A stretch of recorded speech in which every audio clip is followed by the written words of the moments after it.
We are going to talk about subscribing again. In another video, I talked about how you can subscribe to bookmark events so that you can get notified whenever things happen in a bookmark. This time we're going to talk about something slightly different, which is subscribing to items. In 3DEXPERIENCE, an item is something which is stored in the database.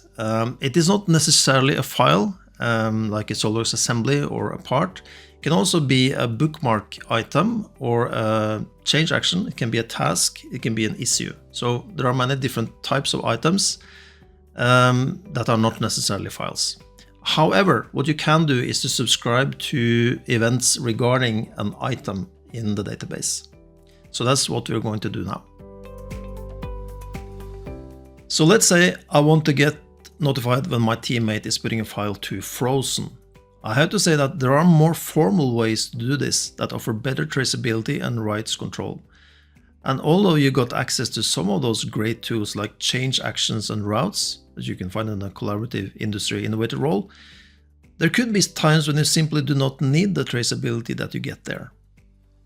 So today I'm going to show a method that you and your colleagues can start using right away with little or no training. So this is how you set this up. Basically, you just select the item that you want to get notified for. You can either select a single item, or you can also shift select and choose several items. I'll go with just this item right now. It's just a part file. I'll go up here and I'll select subscriptions. And there is a button called subscribe. I'll press that.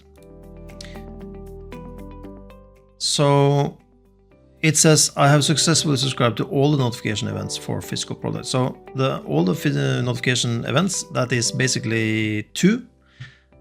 It is creating a notification if the content is revised. So when you make a new revision of this, I will get notified. And when the item is promoted, I will get notified. So promoted means that you go from a lower maturity state to a higher maturity state. So for instance, in work, from in work to frozen, or from frozen to released. This is how it looks like in use. My teammate is going to promote a file. He's going to put it to frozen.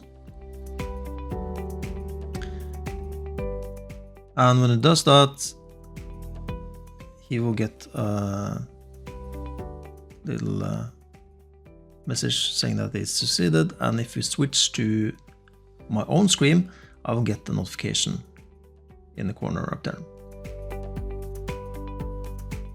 I can now click the notification bell icon and I can go directly to the file if I want to. So clicking on that notification sends me to in this case, the Collaborative Lifecycle app. And from there, I can either drag the file into SOLIDWORKS if I want to open it there, or I can right click it and open it in another app like 3D Markup in this case. In 3D Markup, I can do measurements and a couple of other things.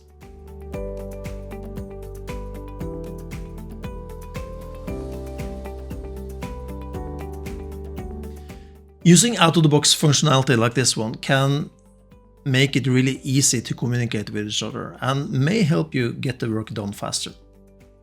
That's it for today. See you next time.